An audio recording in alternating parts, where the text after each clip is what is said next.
সেই রাসূলের সহচর, রাসূলের বন্ধু মুয়াজ্জিন। সুবহানাল্লাহ। যেই বেলাল আযান দিতেন, বেলালের সুমধুর কণ্ঠ তমাম মক্কার মধ্যে নয়, মদিনার মধ্যে নয়, বেলালের এমন আওয়াজের ধ্বনি আল্লাহ তাআলার আরশ পর্যন্ত পৌঁছে যেত। একদিনের এক ঘটনা, বেলাল রাদিয়াল্লাহু তাআলা আনহু আযান দেয়, কিন্তু সাহাবীদের মধ্যে সমালোচনা, আপনার বেলালের আযান তো সুন্দর হয় না, আপনার বেলালের আযান তো শুদ্ধ হয় না, একটু চেঞ্জ করা যায় কি যায় না? একটু তাকে যদি মুয়াজ্জিনের দায়িত্ব থেকে অব্যাহত দেওয়া হয়, অন্য জনকে যদি আযানের দায়িত্ব দেওয়া হয়। সে সময় সকলের পরামর্শ সাপেক্ষে বেলালকে বললেন, বেলাল রে, আজকে তুমি আর আযান দিও না, আজকে আমার সাহাবী সাদ ইবনে আবি ওয়াক্কাস আযান দিবে। সাদ ইবনে আবি ওয়াক্কাসকে আযানের দায়িত্ব দেওয়া হলো।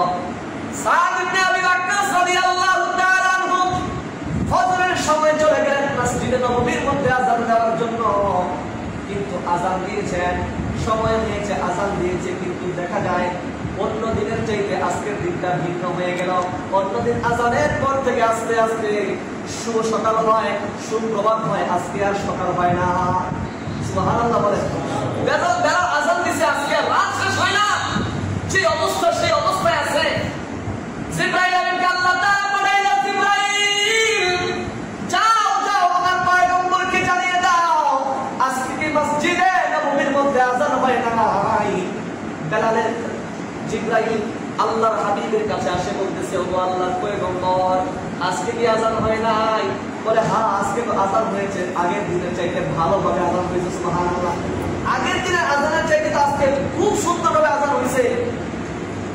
প্রতিদিনের আযানের আওয়াজ তো আল্লাহ তাআলার আরশের মধ্যে পৌঁছে যায়, কিন্তু আজকের আযান তো আল্লাহর কাছে পৌঁছে নাই, আল্লাহর আরশের মধ্যে যায় নাই, আল্লাহর আরশের মধ্যে পৌঁছে নাই।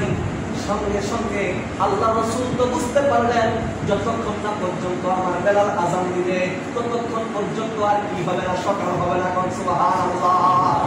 আবার বেলালকে ডাকা হলো, বেলাল যাও, তোমার জন্য আযানের জন্য উন্মুক্ত করে দেওয়া হলো, তুমি আযান দাও, তোমার আযান আল্লাহর আরশে পৌঁছে যায়। সুবহানাল্লাহ। কেমন ছিলেন বেলাল? ছিলেন সবচেয়ে কুৎসিত, এবং তার চেহারার আকৃতি গঠন সুন্দর ছিল না, শারীরিক স্ট্রাকচার সুন্দর ছিল না, কিন্তু বেলাল আল্লাহর কাছে এমন পছন্দনীয় হয়েছে। বেলাল আল্লাহ তাআলা কত নৈকট্য হাসিল করেছে। বেলালের আযান ছাড়া দুনিয়ার আলোকিত হয় নাই, সকাল হয় নাই। সুবহানাল্লাহ। সম্মানিত মুহতারাম।